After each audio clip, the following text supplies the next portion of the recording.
ആരൊക്കെയാണെന്നത്. ചിലപ്പോ തല്ലിന്ന് വരും. ഈ ആശി ആശി ആശി ഈ പുട്ടിന് തേങ്ങ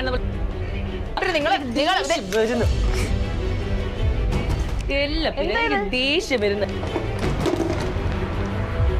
ഇതിനു മുമ്പ് നിങ്ങൾ എന്താ വിളിക്കേണ്ടത്? കുണ്ട എന്നെ വിളിക്കണ്ട.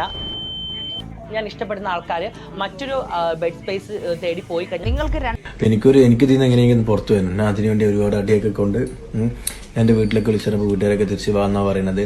പിന്നെന്താ ഈ റിലേഷൻഷിപ്പ് പറയാൻ പറ്റില്ല. എൻ്റെ പണ്ടത്തെ സിനിമകളിലെ ഈ കല്യാണം കഴിഞ്ഞിട്ട് ഫസ്റ്റ് നൈറ്റ് കഴിഞ്ഞിട്ട് പിറ്റേ ദിവസം രാവിലെ കാണിക്കുമ്പോഴത്തേക്കിന് ഇങ്ങനെ ആയിരിക്കില്ലേ, കഥ തുറന്നിറങ്ങി വരുന്നത് ഒന്നെങ്കിൽ മണവാളനോ അല്ലെങ്കിൽ മണവാട്ടിയോ ഈ ഒരു കോലത്തിലായിരിക്കും ഇരിക്കുന്നത്. അതായത് ഇങ്ങനെ ചിലപ്പോൾ സിന്ദൂരങ്ങളൊക്കെ പടർന്നു അയ്യോ അമ്മ കാണുന്നു അങ്ങനെയൊക്കെ ആയിരിക്കില്ല ഇറങ്ങി പോകുന്നത്. അതേ കണക്കല്ലേ ഇപ്പൊ നമ്മുടെ ആശി ഇറങ്ങി വന്നത്, അല്ലെ അവന്റെ ഒരു മോൻ കാണാം. അവൻ എങ്ങനെങ്കിലും ഇതിന്ന് പുറത്തു വരണമെന്ന്. ഇവിടെ ആരെങ്കിലും പിടിച്ച് അകത്ത് കയറ്റിയിട്ടതാണോ, അല്ല ആരെങ്കിലും മനഃപൂർവ്വം നിന്റെ അകത്ത് കയറ്റി കഥ അടച്ചതാണോ? നമ്മൾ ആരും പറഞ്ഞിട്ടില്ല. നീ തന്നെ സ്വന്തമായിട്ട് പോയി, നീ തന്നെ അത് ഇഷ്ടപ്പെട്ട്, നീ തന്നെ 2 കൈ നീട്ടി അത് സ്വീകരിച്ച് എടുത്തതാ. നമ്മൾ ആരും നിന്നോടൊന്നും പറഞ്ഞിട്ടില്ല അല്ലേ?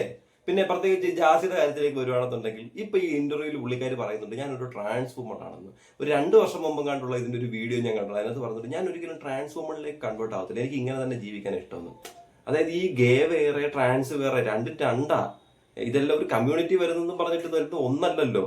അപ്പൊ അത് ഈ ഒരു ക്യാരക്ടറൈസേഷൻ, ഈ ഒരു ട്രാൻസ്ലേഷൻ എനിക്ക് അങ്ങോട്ട് അത്ര ആക്സെപ്റ്റ് ആവുന്നില്ല. പിന്നെ ഈ പെൺകുട്ടിയെ സംബന്ധിച്ച് അല്ലെങ്കിൽ ട്രാൻസ് വുമണിനെ സംബന്ധിച്ച് ഇപ്പൊ അങ്ങനെ തന്നെയാണ് പറയുന്നത്. ഇനി അങ്ങനെ പറഞ്ഞില്ലെങ്കിൽ അതായിരിക്കും ഏറ്റവും വലിയ കുഴപ്പമായിട്ട് വരുന്നത്. സംബന്ധിച്ച് എന്തോ എനിക്ക് അങ്ങോട്ട് ദഹിച്ചിട്ടില്ല. പല കാര്യങ്ങളും എനിക്ക് അങ്ങോട്ട് ദഹിക്കുന്നില്ല. എന്നാൽ എനിക്ക് ഈ കമ്മ്യൂണിറ്റിയിലുള്ള ഒരുപാട് വ്യക്തികളുമായിട്ട് കമ്പനി ഉണ്ട്, അവരുമായിട്ട് നല്ല ഫ്രണ്ട്ഷിപ്പ് ഞാൻ കീപ്പ് ചെയ്യുന്നുണ്ട്, ഡെയിലി കോണ്ടാക്റ്റിലുള്ള ആൾക്കാരുണ്ട്. പക്ഷെ എനിക്ക് ഈ ഒരു സംഭവം എനിക്ക് അങ്ങോട്ട് ആക്സെപ്റ്റ് ആയിട്ടില്ല. അത് എന്താണെന്ന് എനിക്കറിയില്ല. കാരണം പല കാര്യങ്ങളും പല വീഡിയോസും പല രീതിയിൽ പറയുന്നത് കുറെ നാളുകളായിട്ട് കണ്ട് മുന്നിലേക്ക് വന്നുകൊണ്ടായിരിക്കാം എനിക്ക് അതിനോടൊരു ആക്സെപ്റ്റൻസ് വലുതായിട്ട് എനിക്ക് തോന്നുന്നില്ല. അങ്ങനെ ഇരിക്കുമ്പോഴാണ് ഈ പെൺകുട്ടി നമ്മുടെ ശാരികയുടെ ഹോട്ട് സീറ്റിൽ ഒരു ഇന്റർവ്യൂ. ഒരിക്കലും ഇതിനൊരു ഇന്റർവ്യൂ ആയിട്ട് കാണാൻ സാധിക്കത്തില്ല. ഇന്റർവ്യൂ എന്ന് പറയുന്നത് ഓപ്പോസിറ്റ് വരുന്ന ഗസ്റ്റിനെ ഗസ്റ്റായിട്ട് ട്രീറ്റ് ചെയ്യുന്നതായിരിക്കും ഇന്റർവ്യൂ. ഇത് ഹോട്ട് സീറ്റ് എന്ന് പറഞ്ഞിട്ട് ഏതോ ഒരു പാളക്കകത്ത് ചാണാമുക്കിയ സീറ്റ് എടുത്ത് വെച്ചിട്ട് അവിടെ വന്നിരുന്ന് ഇന്റർവ്യൂർ എന്ന് പറഞ്ഞിട്ട് ഒരു മാങ്ങാത്തൊലി അറിയാത്തൊരു സാധനം വന്നിരുന്ന് ചോദ്യങ്ങൾ ചോദിക്കുന്നു. അത് ഈ ചോദിക്കുന്ന ചോദ്യങ്ങളൊന്നുമല്ല. ഇവള് കഴിഞ്ഞ ദിവസം കാറിനകത്തിരുന്നോണ്ട് വലിയ ഡയലോഗ് ഇട്ടായിരുന്നു. ഓരോരുത്തരുടെ പേഴ്സണൽ ജീവിതത്തിലേക്ക് നുഴഞ്ഞു കയറുന്ന കുറെ യൂട്യൂബേഴ്സ് ഒന്ന് നീ ഈ ഇന്റർവ്യൂവിനകത്ത് എന്തുവാ കാണിക്കുന്നത്? ഒന്ന് ശാരിക്കൊന്ന് പറയണേ. നീ ഈ വീഡിയോ കാണുന്ന ഒരു എക്സ്പ്ലനേഷൻ തരണേ. നീ ഇന്റർവ്യൂവിനകത്ത് എന്തുവാ കാണിക്കുന്നത്? അവളുടെ പേഴ്സണൽ ലൈഫിലോട്ടോ അല്ലെങ്കിൽ അവരുടെ പേഴ്സണൽ ലൈഫിലോട്ടോ അല്ലേ നീ ചുഴഞ്ഞു കയറുന്നത്? അതും ചുഴഞ്ഞു കയറുമ്പോൾ ഒരു മര്യാദക്കാണോ നീ ചോദിക്കുന്നത്? ഒട്ടും നാണോ മാനോ ഇല്ലാത്ത വർഗത്തിനാണൊക്കെ നീ സംസാരിക്കുന്നത്. അതില്ല. തൊലിക്കട്ടി പോത്തിനെക്കാട്ടിലും കാണുമായിരിക്കും, പക്ഷെ അതിനെക്കാട്ടിലും തൊലിക്കട്ടിയുള്ള വ്യക്തികളും അതുപോലെ തന്നെ സംസാരിക്കാൻ അറിയാവുന്ന ആൾക്കാർ ഈ നാട്ടിലുണ്ടെന്നുള്ളൊരു ബോധ്യം വേണം. എല്ലാം ഞാനാണെന്നുള്ളൊരു അഹങ്കാരത്തിനായിട്ട് മുന്നോട്ട് പോകുന്നതിന് പറ്റുന്ന കാര്യമാണ്. പക്ഷെ അതൊരു ഇന്റർവ്യൂ കോപ്പൊന്നുമല്ല. ഇത് ചുമ്മാ ഇതിനെ എന്തിനാണ് അവിടെ പിടിച്ചിരുത്തി ഓരോ ചോദ്യങ്ങൾ ചോദിക്കുന്നത്? ചിലപ്പോൾ ഇത്തരത്തിലുള്ള ഏതെങ്കിലും വഴക്കുകളാവണം. ഇവർക്ക് വേണ്ടെന്ന് വെച്ചാൽ അടിയാ. അങ്ങോട്ട് ഇന്റർവ്യൂറും വരുന്ന ഗസ്റ്റും തമ്മിൽ അങ്ങോട്ട് ഒന്ന് സംസാരം ഉണ്ടാക്കി ഒരു അടിയാവണം. ആ അടിയാവുമ്പോഴത്തേന് അതാണ് ഇവരുടെ റീച്ച്. അതിന് വേണ്ടിയിട്ടാണെന്നുണ്ടെങ്കിൽ ബെസ്റ്റ് സാധനമായത് വിട്ട് കളയല് ചാനലെ. നിങ്ങൾക്ക് കിട്ടാവുന്നതിലും വെച്ച് ഏറ്റവും നല്ല അടി ഉണ്ടാക്കാൻ പറ്റിയൊരു സാധനമായത്. ചിലപ്പോൾ 2-3 എണ്ണമൊക്കെ മേടിക്കുമായിരിക്കും, എന്തായാലും കുഴപ്പമില്ല. അത് നിങ്ങൾ പുറത്ത് കാണിക്കരുത്. ടെലികാസ്റ്റ് ചെയ്യുമ്പോൾ അത് പുറത്ത് കാണിക്കാതെ ഇവരുടെ ഡയലോഗുകൾ മാത്രം ഇറക്കി വിട്ട് കഴിഞ്ഞാൽ നല്ല കാര്യം. അങ്ങനെ ആശയുടെ ഒരു ഇന്റർവ്യൂ വന്നിട്ടുണ്ടായിരുന്നു. നമുക്ക് ആ ഇന്റർവ്യൂയുടെ കുറച്ച് ഭാഗങ്ങളൊന്ന് കാണാം. നിങ്ങൾ എന്തിനാണ് ആശയെ തല്ലിയത്? ഞാൻ ആശ തല്ലിയതോ? ആശി വേറെ പെണ്ണിന്റെ കൂടെ പോയതിന് അങ്ങനെ അതെച്ചാ പുള്ളി വേറൊരു ലൈവിൽ വന്നിരുന്നിട്ട് കാണിക്കുന്നുണ്ടല്ലോ മുഖത്തിങ്ങളെ പാടുകൾ ഇന്നെ ചെയ്തു എന്നൊക്കെ പറഞ്ഞിട്ട്. അന്ന് എനിക്ക് ലൈവ് ചെയ്യുന്ന സമയത്തും ജെസ്സിയുടെ മുഖത്തും ഇവിടെ കണ്ണിന്റെ. പക്ഷെ ആശയ്ക്കായിരുന്നു പരിക്കുകൾ കൂടുതൽ. അങ്ങനെയൊന്നുമില്ല. പരിക്കുകൾ കൂടുതൽ പറയുമ്പോ ഞാൻ എന്റെ ഒരു കൈയും ആശയുടെ കൈയും വെച്ച് നോക്കിയാൽ അറിയാം ആർക്കാണ് പഞ്ച് കൂടുതൽ എന്നുള്ളത്. അത് ശരിയായിരിക്കും. ചിലപ്പോ നിന്റെ കൈയും അവന്റെ കൈയും വെച്ച് നോക്കിയാൽ ആർക്കെങ്കിലും ഒരാൾക്കായിരിക്കും ചിലപ്പോ അങ്ങനെ ആയിരിക്കും. അത് അവര് നമുക്കറിയത്തില്ല, ഇവർക്ക് കറക്റ്റായിട്ട് അറിയാം. ചിലപ്പോ അവർക്ക് അവനായിരിക്കും വലിപ്പം കൂടുതൽ. ശരിയാ. അതൊക്കെ കഴിഞ്ഞ കാര്യമാണ്. കാരണം ആ ലൈഫിൽ നിന്ന് വീണ്ടും അത് മനസ്സിലാക്കി ഞങ്ങൾ രണ്ടുപേരും വീണ്ടും ഞങ്ങൾക്ക് അത്രയും ബോണ്ട് ഉള്ളത് കൊണ്ട് ഞങ്ങൾക്ക് പിരിയാൻ പറ്റില്ല എന്ന് മനസ്സിലാക്കി ഞങ്ങൾ വീണ്ടും ഒരുമിച്ച് 2 വ്യക്തികളാണ്. ഞങ്ങളുടെ ലൈഫിൽ കഴിഞ്ഞ ആ പാസ്റ്റ് അത് പാസ്റ്റ് ആയിട്ട് തന്നെ പോട്ടെ എന്ന രീതിയിൽ ചിന്തിക്കുന്ന വ്യക്തികളാണ്. പക്ഷേ പാസ്റ്റ് ആകുമ്പോൾ നമ്മുടെ ഭൂതകാലത്തിൽ നമ്മൾ ചെയ്യാൻ പോകത്തില്ല. നമ്മുടെ കൈകളിൽ ഒതുങ്ങിയ ഒരു കാര്യമായിരുന്നെങ്കിൽ അത് ചെയ്യാൻ പറ്റത്തില്ല. പക്ഷേ നിങ്ങളിത് സോഷ്യൽ മീഡിയയിൽ വന്നിരുന്ന് പറഞ്ഞുകൊണ്ട് ഇത് ഒരിക്കലും പാസ്റ്റ് ആയിട്ട് പോകത്തില്ല. അതിങ്ങനെ ഇടയ്ക്കിടയ്ക്ക് ഇങ്ങനെ നിങ്ങളെ വന്ന് ഹോണ്ട് ചെയ്തുകൊണ്ടിരിക്കത്തില്ല, അല്ലെങ്കിൽ നിങ്ങൾ ഓർപ്പെടുത്തി. ഒരിക്കലുമില്ല. ഇത് ശാരികയുടെ വെറും തോന്നലും ശാരികയുടെ വെറും ഊള പരിപാടിയായിട്ട് എനിക്കിത് കൂട്ടാൻ പറ്റും. കാരണം എന്റെ മനസ്സിൽ ഈ ജാസിയുടെ ഒരു വീഡിയോ കാണുമ്പോൾ അല്ലെങ്കിൽ ജാസിയെ കാണുമ്പോൾ എനിക്ക് മനസ്സിൽ വരുന്ന കാര്യം എന്താ പറയുക, പൊന്നു സഖി എന്തിനാ പിണക്കം എന്നോട് എന്തിനാ, ഈ ഒരു സംഭവം മാത്രമേ എനിക്ക് ഓർമ്മ വരുന്നുള്ളൂ. നിങ്ങൾ 2 വർഷം മുമ്പ് അടിയുണ്ടാക്കിയത് വഴക്കുണ്ടാക്കിയത് സത്യം പറഞ്ഞാൽ ഈ ഒരു ഇന്റർവ്യൂ കണ്ടപ്പോഴാണ്, അല്ലെങ്കിൽ ഈ കുറച്ച് ഭാഗങ്ങൾ കണ്ടപ്പോഴാണ് ശരിയായിരുന്നല്ലോ, നിങ്ങളൊന്ന് വഴക്കുണ്ടാക്കിയതല്ലേ. അപ്പൊ പ്രശ്നം ആരാ അവിടെ ഉണ്ടാക്കുന്നത്? കുത്തിപ്പൊക്കി ഉണ്ടാക്കുന്ന ആരാ? സ്വന്തമായിട്ട് പ്രശ്നങ്ങൾ ഉണ്ടാക്കിയിട്ട് അയ്യോ ജനങ്ങൾ അങ്ങനെ തോന്നുന്നു, നമ്മളാരും തോന്നത്തൊന്നുമില്ല. അല്ല നമുക്കിതല്ല പണി, ഇവര് പണ്ട് അടി ഉണ്ടാക്കി നോക്കി എഴുന്നേറ്റ് പോയാണ്ട് നമ്മളെ നമുക്ക് വേറെ വല്ല കഞ്ഞും കുടിച്ച് വേറെ വല്ല പരിപാടിക്ക് പോകുമായിരിക്കും. ജനങ്ങൾ ഇതും നോക്കിയിരിക്കും ആശയും ജാസിയും അടി ഉണ്ടാക്കിയത് ചോദിക്കാനായിട്ട്. അത് 2 വർഷത്തിന് ശേഷം നീ അത് കുത്തിയിരുന്ന് ചോദിക്കുന്നത്. ഒരു പണിയില്ല, ഒരു കാര്യമില്ല, വല്ലവന്റെ ജീവിതത്തിലേക്ക് നുഴഞ്ഞു കയറി അവർക്കിടയിൽ ഉണ്ടാക്കിയിരിക്കുന്ന പ്രശ്നങ്ങൾ നുഴഞ്ഞു കയറി കുത്തി കയറി വന്നിരുന്ന് വീണ്ടും ചകഞ്ഞിട്ട് ചോദിക്കുന്നു. വലിയ ഡിറ്റക്റ്റീവ് കുടുംബ ഡിറ്റക്റ്റീവ്. നിങ്ങളുടെ ആ ഒരു വൃത്തികെട്ട മുഖം തുറന്നു കാണിക്കപ്പെടത്തില്ലേ? അതായത് ഇതായിരുന്നു ജസി എന്ന് പറയുന്നത്, ഇതായിരുന്നു ആശയോട്. വൃത്തികെട്ട മുഖമല്ല, ഇവൻ ഇപ്പോ ആത്മാർത്ഥമായിട്ട് സ്നേഹിക്കുന്ന ഏതൊരു പങ്കാളിയും അവരെ ചതിച്ചു കഴിഞ്ഞാൽ ആ പങ്കാളിക്ക് ചെയ്യാൻ പറ്റുന്ന കാര്യമാണ് ഞാനും ചെയ്തിട്ടുള്ളൂ. പക്ഷെ അതൊരു ഞാൻ എന്റെ കോൺസെപ്റ്റ് പറയുകയാണ്, ഞാൻ ഇഷ്ടപ്പെടുന്ന ആൾക്കാർ മറ്റൊരു ബെഡ് സ്പേസ് തേടി പോയി കഴിഞ്ഞാൽ അത് ഞാൻ സഹിക്കത്തില്ല. അതിന് അവരെ ഉപദ്രവിക്കുമോ? ചെറിയ ഉപദ്രവിച്ചു തരും. കാരണം അത് 2 മുഖമല്ല, അത് എന്റെ പേഴ്സണാലിറ്റി, എന്റെ ഒരു പേഴ്സണൽ കാര്യമാണ്. 2 മുഖമോ? അതെങ്ങനെ ശാരി ഈ 2 മുഖം വരുന്നത്? ഒരാൾക്ക് ദേഷ്യപ്പെടുന്നു, ഒരാൾ വിഷമിക്കുന്നു. അങ്ങനെ ഒരു വ്യക്തിക്ക് 2 മുഖം ഉണ്ടെന്ന് നമുക്ക് എങ്ങനെ പറയാനായിട്ട് സാധിക്കും? എനിക്ക് മനസ്സിലാവുന്നില്ല. ഇങ്ങനെയൊക്കെ ചിന്തിക്കുന്ന ഇവരെ പോലുള്ളവരൊക്കെ എങ്ങനെ ഈ നാട്ടിൽ അത്ര സന്തോഷത്തോടൊക്കെ ജീവിക്കാൻ സാധിക്കുന്ന ഞാൻ ആലോചിക്കുന്നത്. നമ്മളൊരു വ്യക്തി ദേഷ്യപ്പെടുക എന്ന് വെച്ചാൽ അത് അവന്റെ മനസ്സിലുള്ള വികാരം. ചിലപ്പോൾ ഏറ്റവും കൂടുതൽ ഇഷ്ടമുള്ളിടത്ത് ഈ പറഞ്ഞ ദേഷ്യം എന്ന് പറയുന്ന സാധനം നടക്കത്തുള്ളൂ. അത് ഒന്നാമത്തെ കാര്യം. ആ ദേഷ്യം പ്രകടിപ്പിക്കുന്ന വ്യക്തി തന്നെ ആയിരിക്കും ചിലപ്പോൾ എത്രയും പെട്ടെന്ന് റിക്കവർ ആയിട്ട് നോർമലൈസ് ആവുന്നത്. എന്നാൽ ഇത് മനസ്സിൽ വെച്ചുകൊണ്ട് പിന്നെ മുന്നോട്ട് പോകുന്ന വ്യക്തികൾക്ക് പഴയതുപോലെ നോർമലൈസ് ആവാനായിട്ട് അതിനേക്കാട്ടിലും സമയമെടുക്കും. പെട്ടെന്ന് ദേഷ്യപ്പെടുന്നവർ ആ ഒരു ദേഷ്യം ഫ്രസ്ട്രേഷൻ ആ ഒരു സമയത്ത് മാത്രമേ അത് കാണിക്കത്തുള്ളൂ. അത് കഴിയുമ്പോഴത്തേനും അവർ ബാക്ക് ടു നോർമലോ പെട്ടെന്നായിരിക്കും അവരുടെ റിക്കവർ എന്ന് പറയുന്നത്.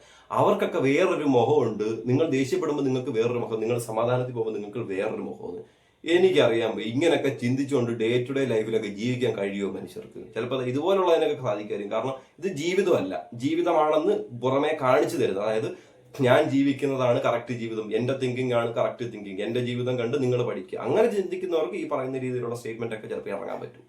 കാരണം ഞാൻ അത്രയും ഡീപ്പായിട്ട് സ്നേഹിക്കുന്ന വ്യക്തിയാണ്. എനിക്ക് എന്റെ സ്നേഹിക്കുന്ന ഒരാൾ വേറൊരു പെണ്ണിനെ തേടി പോയി കഴിഞ്ഞാൽ അതെനിക്ക് ഒരിക്കലും കണ്ടു നിൽക്കാനോ അല്ലെങ്കിൽ ഇതാക്കാൻ പറ്റില്ല. പലവരും വീടിന് മുമ്പിൽ പറയായിരിക്കും നമുക്ക് നമ്മൾ ആ പങ്കാളികൾ അങ്ങനെ പോയി കഴിഞ്ഞാൽ നമുക്ക് ഒരു ചാൻസ് കൂടി കൊടുക്കാന്ന്. ഞാൻ ഒരു ചാൻസ് കൊടുക്കത്തില്ല.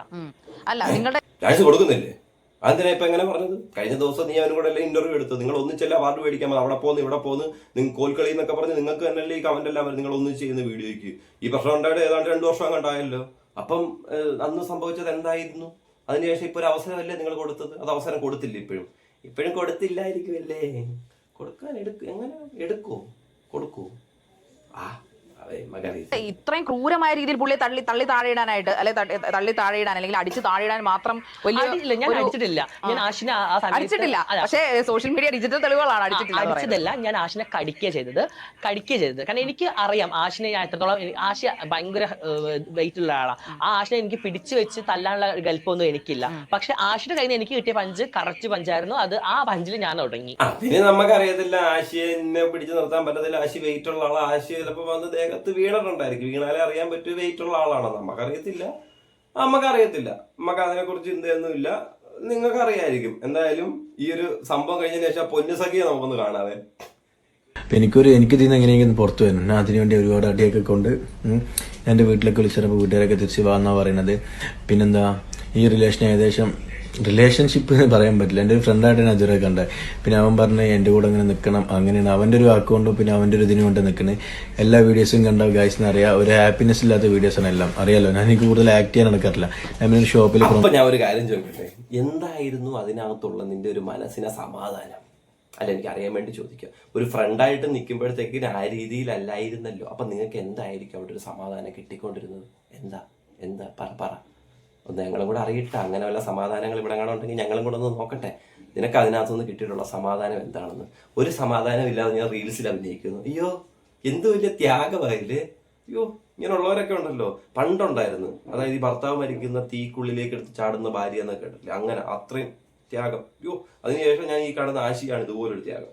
പ്രൊമോഷന് കയറിയിരിക്കുകയാണ്. ആ പ്രൊമോഷന് വേണ്ടിയിട്ട് ഞാൻ ആ വീഡിയോക്ക് നിൽക്കുന്നതടക്കം. ഓക്കെ, പ്രൊമോഷന് വേണ്ടി ഞാൻ ആ വീഡിയോക്ക് നിൽക്കുന്നതടക്കം.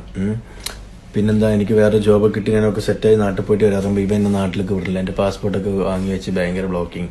അപ്പോൾ ഒരു ഹെൽപ്പിന് വേണ്ടി തന്നെ നന്ദിനി റെഡ്ഡി പറഞ്ഞ പെൺകുട്ടിനെ പോയി കണ്ട് സംസാരിച്ചപ്പോൾ അവൾ പറഞ്ഞ ഹെൽപ്പ് ചെയ്യാം നല്ല രീതിയിൽ ഹെൽപ്പ് ചെയ്യുമ്പോഴത്തേനും നിങ്ങൾ ഇവിടെയൊക്കെ ഉണ്ട് ഗൈസ്, ഇവിടെയൊക്കെ ഭയങ്കര പെയിനാണ് ഇതുണ്ട്. ഇതൊക്കെ കടിച്ച പാടാണ്. ഇതെന്നെ കടിച്ച് മൊബൈലിൻ്റെ ഇത് വെച്ച് കുത്തിയതാണ്. അപ്പം ഇതൊക്കെ അടിക്കുമ്പോൾ വലുത് നെഗപ്പാടാണ് ഗൈസ്. പിന്നെന്താ സത്യം പറഞ്ഞാൽ 3 മിനിറ്റ് ഉള്ളൂ വീഡിയോ, ഫുള്ളായി സംസാരിക്കാൻ പറ്റില്ല. ഞാൻ അടുത്ത എന്തായാലും ഇതിനെക്കുറിച്ച് ഡീറ്റെയിൽ ആയിട്ട് പറയുന്നതാണ്. നല്ല രീതിയിൽ കിട്ടി, കടിച്ച് ഇടിച്ച് പിടിച്ച് വലിച്ച് മൊത്തം മാത്രമേ ഉള്ള പാട്. എന്തായാലും ഇപ്പൊ 2 വർഷമൊക്കെ അടുപ്പിച്ചായല്ലോ, ഇവരെല്ലാം ഉണങ്ങി കാര്യങ്ങളൊക്കെ തിരിച്ചു വന്നു കാണും. അപ്പം ഇതാണ് സംഭവം അവരുടെ ജീവിതത്തിനിടയിൽ നടന്നിട്ടുള്ള ഒരു കാര്യം. അതായത് ഇവിടെ അല്ല അവിടെ, പക്ഷെ ആ സംഭവങ്ങളാണ് ഇപ്പം കുത്തിപ്പൊക്കി എടുത്തൊരു ഇന്റർവ്യൂ ആയിട്ടും വശപ്പശക്കായിട്ടും പല കാര്യങ്ങളും. എന്നാലും ശാരികയ്ക്ക് വേണ്ടിയിട്ടുള്ള കുറച്ചധികം മറുപടികൾ ചിലപ്പോൾ കാണുന്ന വ്യക്തികൾക്ക് അല്പമെങ്കിലും ഒന്ന് സാറ്റിസ്ഫാക്ഷൻ കിട്ടുന്ന രീതിയിൽ പല കാര്യങ്ങളും ജാസി ഈ ഒരു ഇന്റർവ്യൂ പറയുന്നുണ്ട് കേട്ടോ. അത് സത്യം പറഞ്ഞാൽ എനിക്കൊരു ബഹുമാനം ഉണ്ടാക്കിയ ഒരു കാര്യം. ആ ഭാഗങ്ങളൊന്ന് നോക്കാം. ഇയാളെ പല ഇന്റർവ്യൂകളും കാണുമ്പോ എനിക്ക്